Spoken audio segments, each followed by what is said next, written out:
Alhamdulillah di pagi hari ini kita bisa duduk kembali di Masjid Jabal Uhud dan pagi hari ini kita akan membahas sedikit tentang tafsir daripada surah Al-Fil yang di dalamnya tentu ada kisah yang menarik, kisah Ashab Al-Fil, kisah tentang pasukan gajah. Ma'asyiral muslimin yang dimuliakan Allah Subhanahu wa taala, ikhwan akhwat yang dimuliakan Allah Azza wa Jalla. Awal kisah ini berasal dari sebuah negeri di Yaman namanya Najran. Di Yaman ada satu negeri namanya Najran. Najran ini mayoritas manusianya beragama Nasrani kala itu. Najran mayoritas agamanya kala itu adalah Nasrani. Tetapi tentu Nasrani yang masih berpegang dengan agama Isa ibnu Maryam, bukan Nasrani yang sudah menuhankan Isa, mengatakan Isa anak Tuhan, Isa satu di antara tiga Tuhan, atau Isa adalah Tuhan itu sendiri. Bukan itu, tapi Nasrani yang masih mentauhidkan Allah Subhanahu wa ta'ala. Masalahnya di Najran itu dipimpin oleh seorang raja, rajanya pula Yahudi, namanya Dhu Nuwas. Dhu Nuwas namanya. Karena Malikul Arab, raja-raja Arab itu biasanya, terutama Raja Yaman, itu selalu namanya dimulai dengan kalimat Dhu. Seperti Dzulqarnain dari Yaman. Dhu Nuwas itu Raja Najran. Lah Dhu Nuwas ini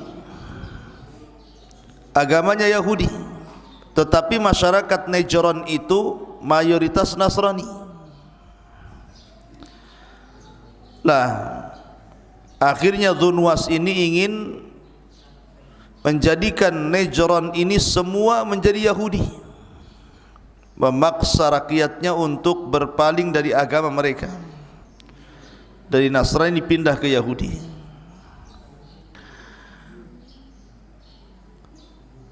Lah sebagaimana raja-raja di zaman dahulu seperti Namrud ataupun Fir'aun, maka Dhu Nuwas pun mengaku Tuhan. Dhu Nuwas itu mengaku Tuhan, sama dengan Namrud dan juga Fir'aun yang mengatakan ana rabbukumul a'la. Lah Dhu Nuwas ini ngaku dirinya adalah Tuhan yang harus disembah oleh kaumnya.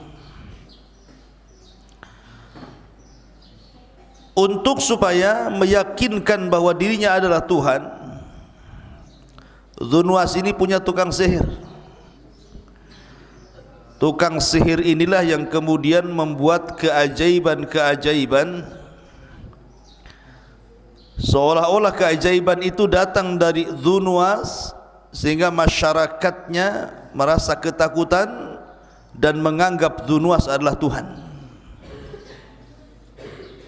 Jadi Dhu Nuwas itu punya tukang sihir, dan tukang sihirnya itu selalu membuat keanehan, khususnya untuk Dhu Nuwas, dan supaya masyarakatnya melihat bahwa dia adalah seorang Tuhan, padahal datang dari sihirnya tukang sihir Dhu Nuwas.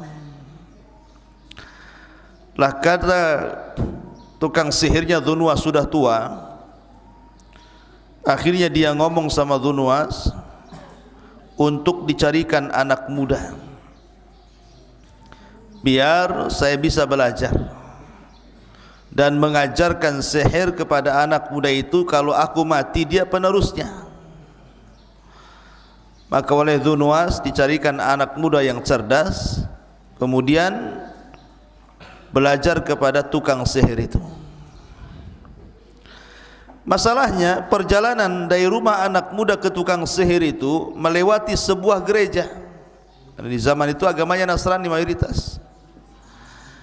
Dia penasaran, masuk dia ke gereja. Rupanya berjumpa dengan sang rahib. Belajarlah anak muda ini kepada sang rahib, tetapi di satu sisi dia datang ke tukang sihir dan belajar sihir. Jadi dua pelajaran dia belajar. Pertama, belajar tauhid kepada seorang rahib yang ada di gereja itu. Yang kedua, belajar kesyirikan kepada tukang sihir. Itu ilmu yang berseberangan tuh, satu tauhid, satu syirik pula. Satu sihir, satu tentang tauhid. Sampai intinya ketika meninggal tukang sihir itu, kemudian ilmunya sudah diberikan kepada anak muda itu, maka anak muda itu justru tidak membantu raja, karena dia justru cenderung kepada ajaran sang rahib dibandingkan tukang sihir.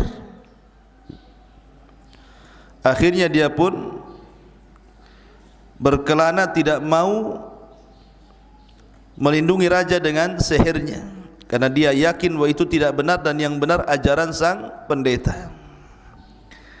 Dan dia pun menjadi tukang obat, menjadi pengobat, dan banyak disembuhkan dan mampu menyembuhkan berbagai macam penyakit. Sampai akhirnya ada menterinya raja, Dzunwas itu buta. Bisa disembuhkan pula sama dia penyakit buta itu. Tetapi walaupun dia sebagai penyembuh seperti itu, tetapi itu sarana dakwah bagi dia. Jadi sambil mengobati orang, sambil berdakwah mengajak kepada tauhid. Dan banyak orang yang beriman dengan anak muda ini.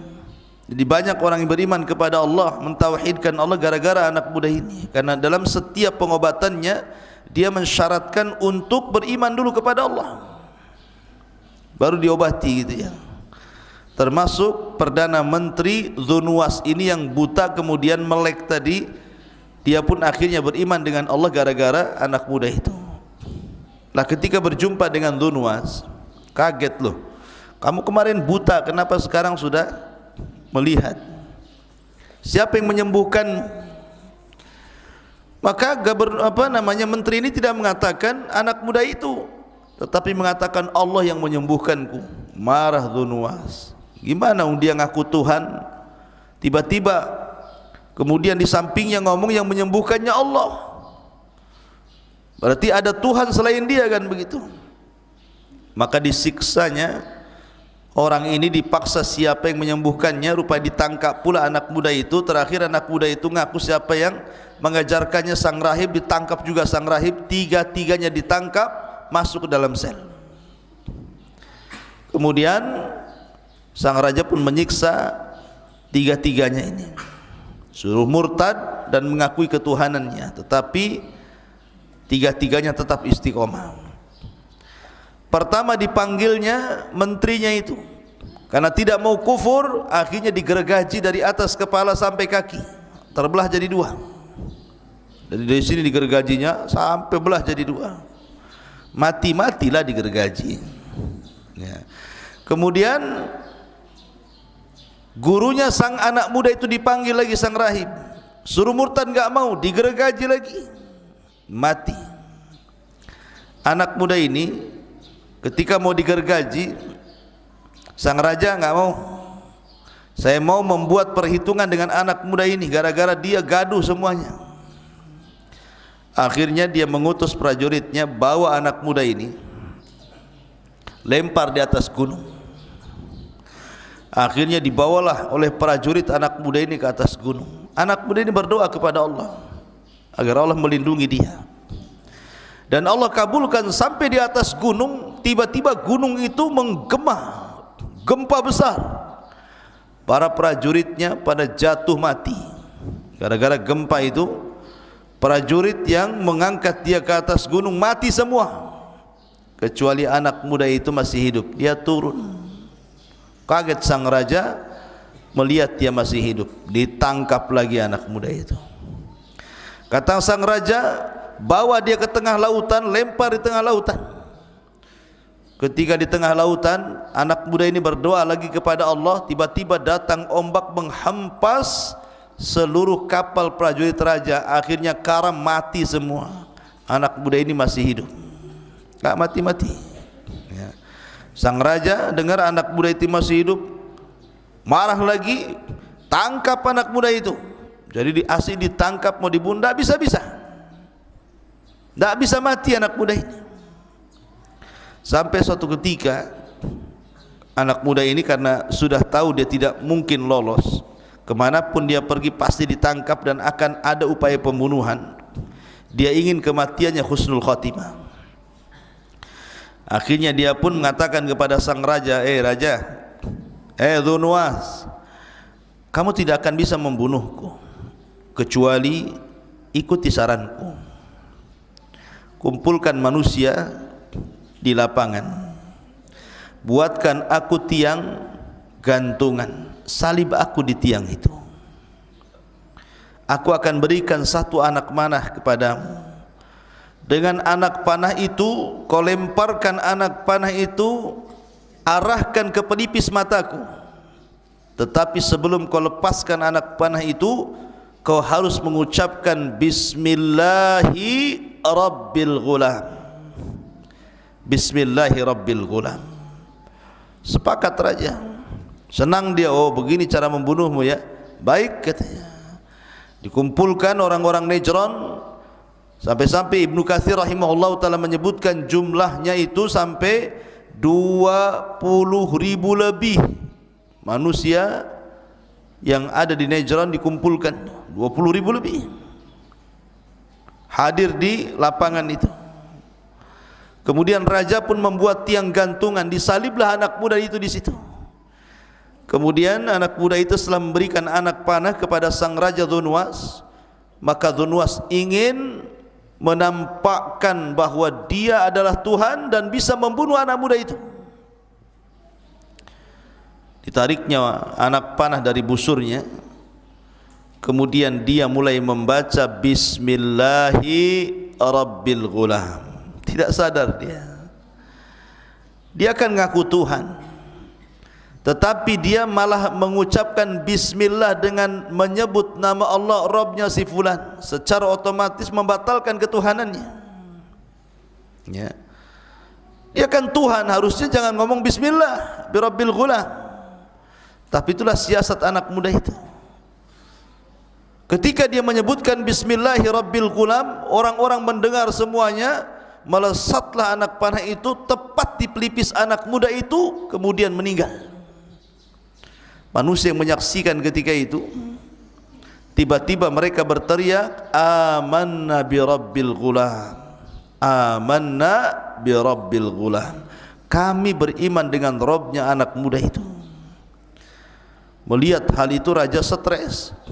Ini yang beriman 3 orang, gara-gara matinya anak muda ini yang beriman 20.000 orang. Namanya gugur satu, tumbuh 20.000 tuh. Ya. Jadi raja stres nih. Kok bisa orang-orang ini beriman secara cepat seperti itu? Itulah hidayah. Meninggal saja anak muda ini, bangkit 20.000 orang dan mengatakan amanna bi Rabbil Ghulam, kami beriman dengan Rabbnya si gulam.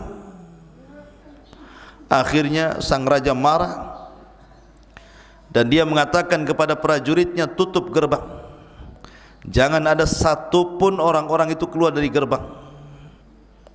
Maka ditutuplah sang prajurit, tidak ada boleh keluar dari lapangan itu. Akhirnya satu persatu kata sang raja, buat mereka murtad kembali dan mengakui ketuhananku. Kalau tidak, hukum mereka, buatkan parit yang sangat besar, masukkan kayu sebanyak-banyaknya, bakar dengan api sebesar-besarnya, siapapun yang tidak mau mengakui diriku Tuhan, masukkan dia ke dalam api itu. Betul-betul dibuat parit api, satu persatu dari 20.000 itu suruh murtad. Subhanallah, tidak ada satupun yang murtad, tidak ada satupun yang murtad. Semua masuk ke dalam api itu, sampai kepada seorang ibu yang membawa anaknya, hampir ragu-ragu dia. Masalahnya anak kecilnya itu mau dilemparkan ke api, tetapi tiba-tiba Allah membuat bicara anak itu dan mengatakan, wahai ibuku, jangan takut, masuklah kau ke dalam api, karena engkau dan aku akan berjumpa di sorga. Baru kemudian dia melemparkan diri ke dalam api, 1, 2, 3 sampai ribuan, dan hampir 20.000 lebih masuk ke dalam api itu. Dan Allah takdirkan dari sekian orang yang diuji dengan api itu, ada 1-2 orang yang mampu melarikan diri atas kehendak Allah. Jadi 1-2 orang itu melarikan diri. Dia tidak sempat masuk ke dalam api dan tidak sempat dipaksa dilempar ke dalam api, dan berhasil melarikan diri. Maka berangkatlah dari Najran menuju Syam, dan kala itu Syam adalah wilayah Nasrani terbesar. Wilayah agama Nasrani terbesar itu di Syam. Melaporkan tentang kekejaman Dzunwas yang ada di Najran. Marahlah Malikus Syam, Raja Syam ini, ketika orang-orang Nasrani Najran disiksa, dibakar hidup-hidup. Maka tentu ada dalam dunia militer itu ada namanya jiwa korsa namanya. Sesama agama kan, kayak kita lah, kalau ada orang Islam dibantai kan kita marah juga gitu ya. Maka orang Syam ini marah gitu. Ditulisnya surat, ditujukan kepada Ethiopia, Raja Habasyah, karena yang paling dekat dengan Yaman itu Ethiopia. Maka ditulislah surat oleh Raja Syam kepada Raja Ethiopia yang ada di Habasyah, agar menyelesaikan urusan Najran.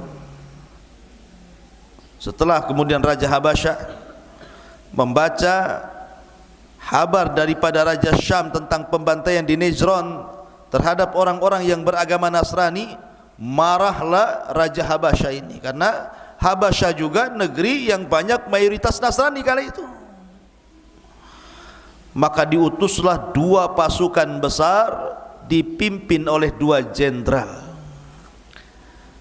Pertama namanya Abrahatul Asram. Ini muncul nama Abraha di sini. Ya, pertama namanya Abrahatul Asram.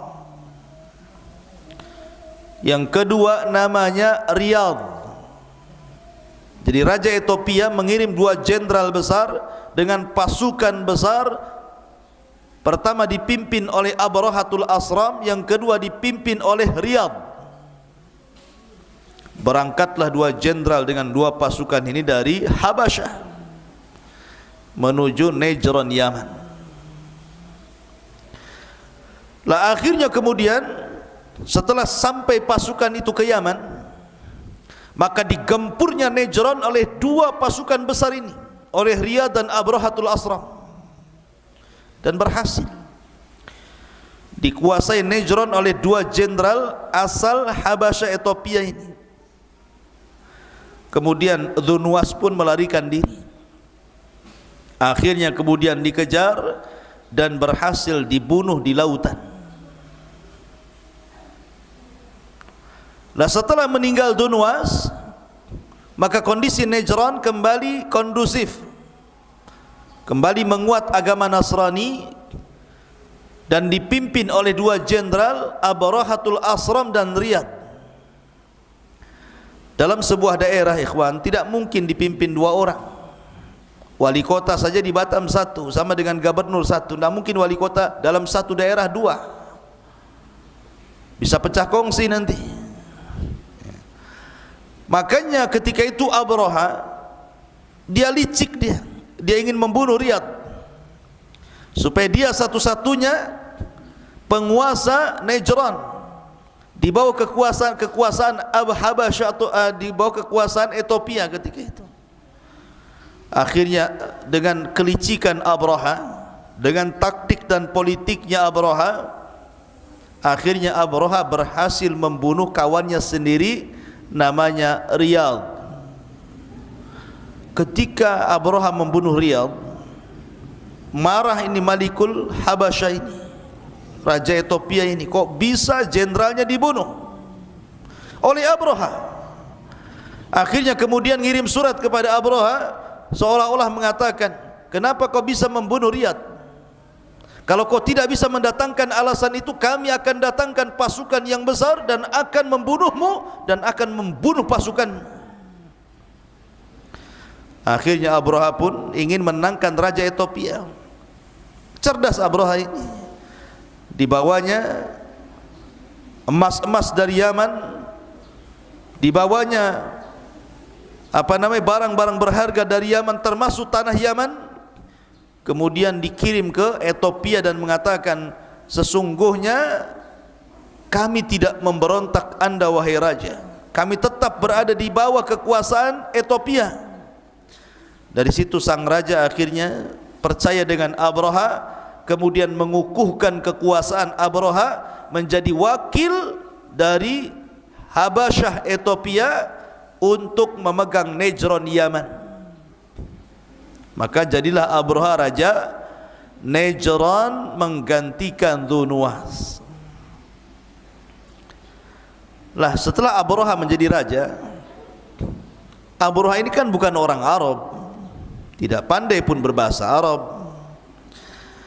Dia melihat kebiasaan orang-orang Arab. Yaman itu kan Arab, kalau Ethiopia bukan Arab. Jadi melihat kebiasaan orang Yaman.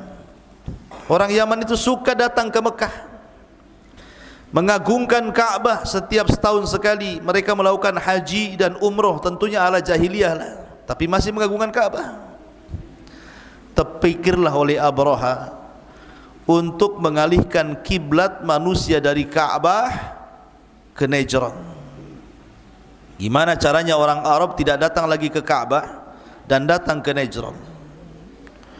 Akhirnya dibuatlah oleh Abraha itu semacam gereja termegah kala itu, tertinggi kala itu, sampai disebut Kullas. Diambil dari kolam suah. Kolam suah itu peci ya, bahasa Arabnya. Saking tingginya disebut Kullas. Tinggi banget gerejanya itu, tinggi sekali, besar, megah, tinggi gitu kan gerejanya. Sampai kalau negak ke atas itu kopiahnya jatuh, saking tingginya itu, lehernya pegel.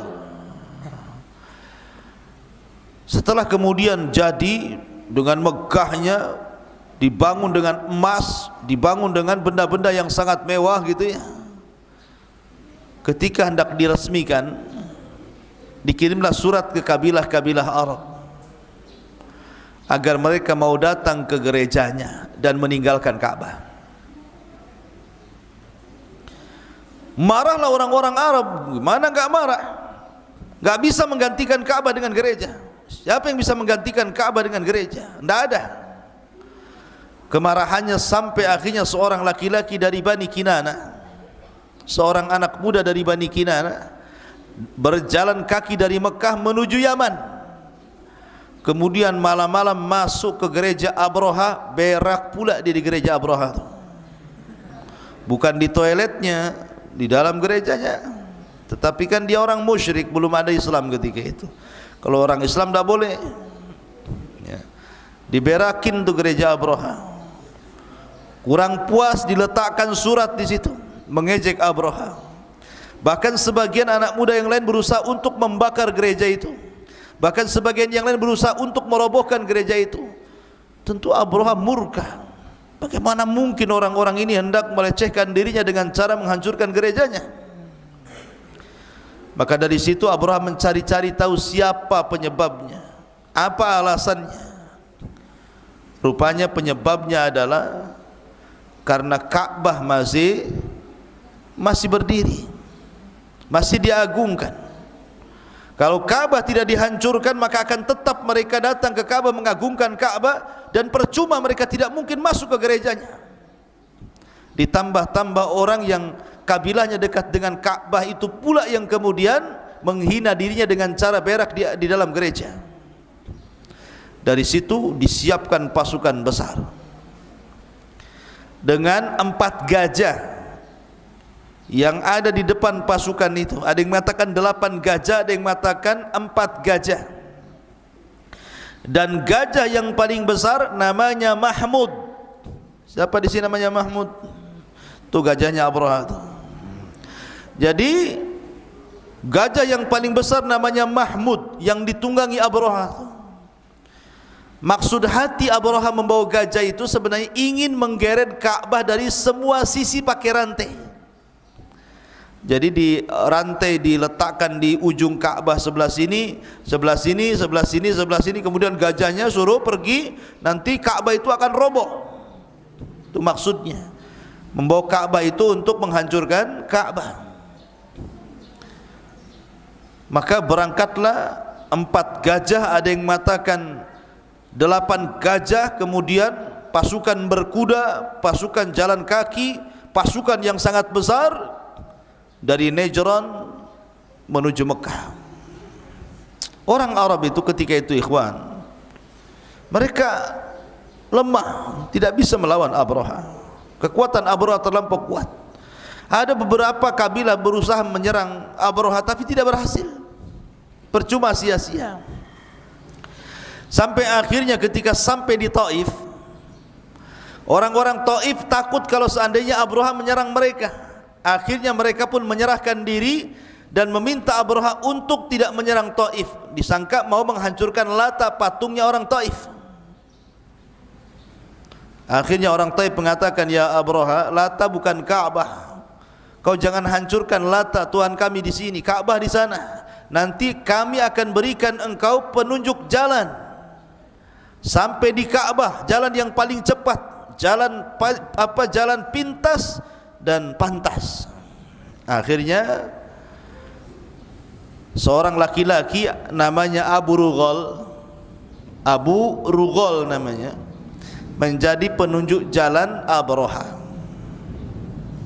Tapi Allah takdirkan Abu Rughal meninggal dunia di tengah jalan, dan kuburannya sampai hari ini dilempari manusia dengan batu, karena Abu Rughal telah berkhianat. Yang menunjuk jalan Abraha, memberitahu jalan ke mana Ka'bah dan Mekah. Maka dia disebut pengkhianat Arab sampai sekarang, Abu Rughal itu. Jadi kalau orang Arab melihat pengkhianat itu disebut Abu Rughal, anta Abu Rughal katanya, kamu ini pengkhianat. Jadi kuburannya dilempari batu, dirajam sampai sekarang kuburannya itu. Udah mati pun masih dilempari batu. Kemudian kalau melempari batu dikatakan pengkhianat kau katanya. Ya, Abu Rughal tuh. Jangan jadi Abu Rughal. Ya. Taib. Akhirnya kemudian ketika Abraha sampai di sebuah wadin muhassir, sebuah lembah, wadin itu muhassir, tempat nantinya akan ada pengepungan tentara Abraha. Wadin muhassir ma'ruf bagi orang yang manasik haji wadin muhassir itu. Tapi sebelumnya tentara Abraha ini mampir di peternakan orang-orang Arab dan mencuri untanya Abdul Muttalib sebanyak 200 unta.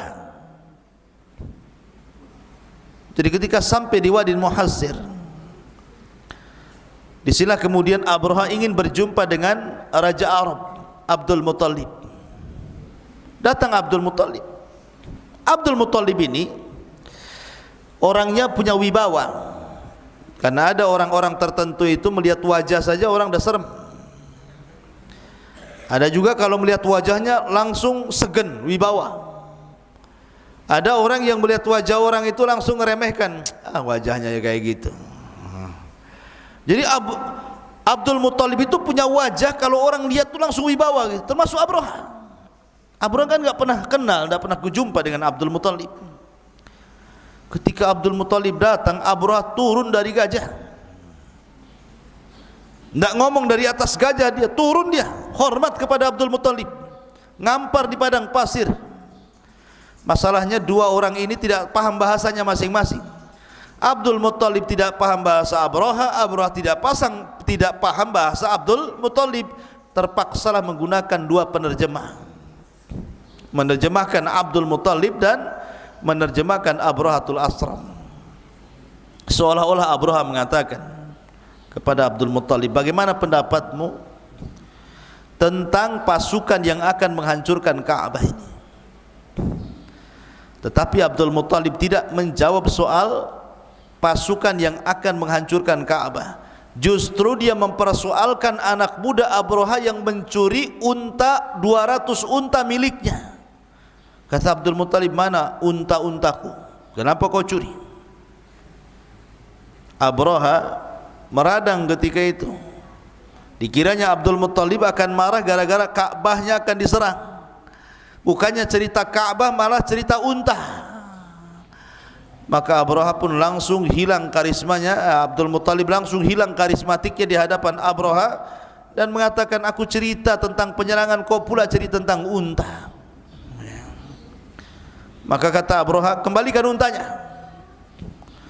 Kemudian Abdul Muttalib mengatakan, ya Abraha, aku tidak tertarik ceritamu tentang penyerangan Ka'bah, karena unta itu ada tuannya, dan tuannya adalah saya. Dan Ka'bah itu juga ada tuannya, dan tuannya adalah Tuhan yang akan melindungi Ka'bah. Enggak ada urusan Ka'bah dengan saya, karena sudah ada pelindungnya Ka'bah itu. Akhirnya Abdul Muttalib pun mengambil unta-untanya, mengumpulkan kabilah-kabilah di sekitar Arab, kemudian berdoa kepada Allah Azza wa Jal. Begitulah orang-orang musyrik, di saat genting mereka berdoa kepada Allah, tapi di saat mereka senang mereka menyekutukan Allah Azza wa Jal. Wa idza raqibu fil fulki da'awullaha mukhlishina lahuddin falamman najahum idzahum musyrikun.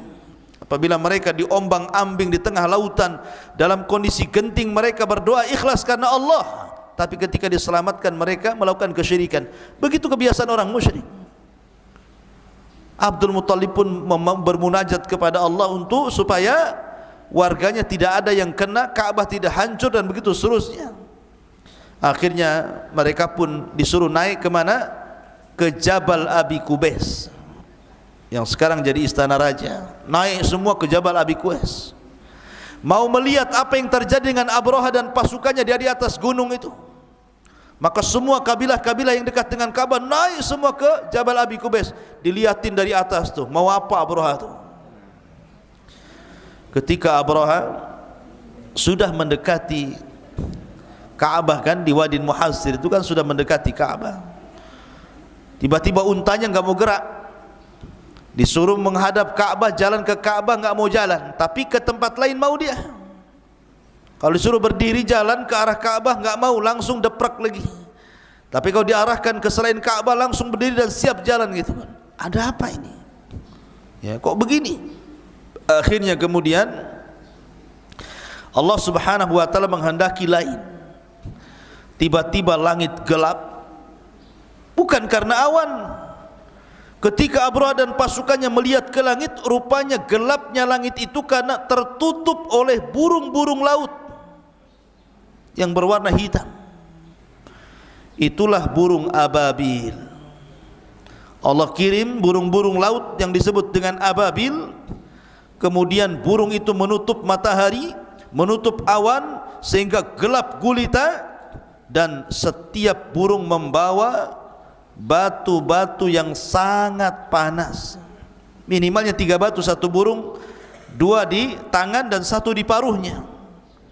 Kemudian mereka pun melempari batu itu, melesat seperti tembakan senapan.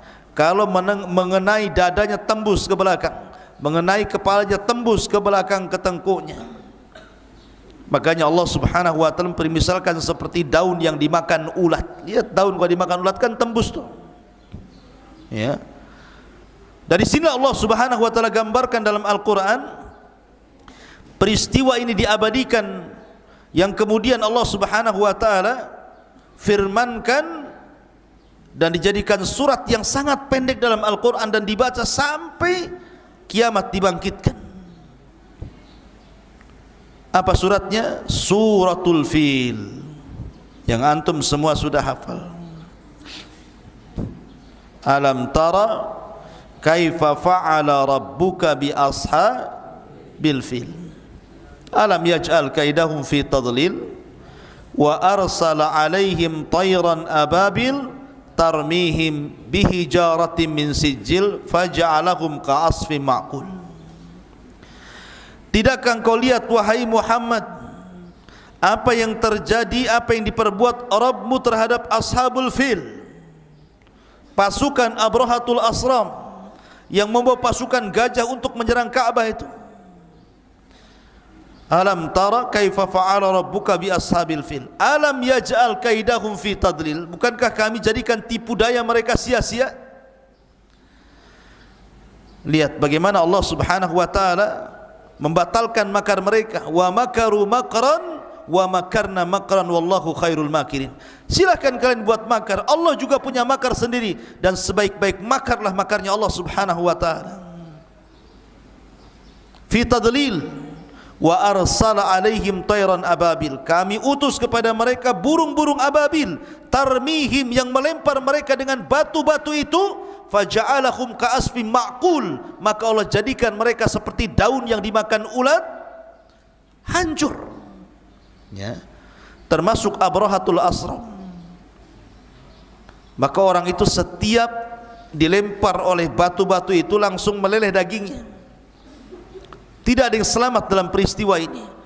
Abraha sempat diselamatkan dan sampai di Son'a Yaman, tapi kemudian juga Allah Subhanahu wa taala mengadab Abraha dan tetap mengalami kematian. Maka akhirnya terjadi irhasat, keajaiban-keajaiban dunia, karena setelah peristiwa ini 50 hari lahirlah baginda sallallahu alaihi wasallam sebagai sayyidul anbiya wal mursalin, penutupnya para nabi dan rasul. Dari peristiwa ini 50 hari setelahnya lahirlah Rasulullah. Makanya cerita ashabul fil disebut irhasat. Irhasat itu nama lain daripada mukjizat. Tapi irhasat itu keanehan yang terjadi sebelum Rasul diangkat menjadi nabi dan rasul, namanya irhasat. Ini keanehan. Allah Subhanahu wa taala menangkan orang-orang Mekah dan tanpa ada perlawanan sedikit pun kepada Abrahatul Asram dan pasukannya. Tiba-tiba Allah Subhanahu wa taala mengirim burung. Lihat bagaimana Allah kalau menghancurkan sesuatu itu tidak perlu ngirim buaya, ngirim harimau, enggak perlu, cukup burung laut saja. Ya, terkadang kalau Allah mengadab sebuah kaum itu yang diutus apa? Nyamuk. Ingat Namrud? Namrud itu saking sombong yang ngaku Tuhan, sampai mau membunuh Ibrahim dan orang-orang yang mengikuti Ibrahim. Akhirnya Namrud diadab dengan satu nyamuk yang masuk di hidungnya, kemudian menggerogoti otaknya, akhir digedar-gedorkan otaknya ke tembok. Terakhir dia minta kepada khadimnya untuk mengambil sandal, dipukulkan di kepalanya. Pas dipukul mati dia. Ya, kalau Allah mau, Allah bisa bunuh orang dengan nyamuk. Begitulah orang congkak, orang sombong. Tidak perlu dikirim harimau masuk ke rumah Namrud, cukup dikirim nyamuk saja. Ya. Ma'asyiral muslimin yang dimuliakan Allah Azza wa Jalla, inilah di antara kisah tentang ashab al-fil.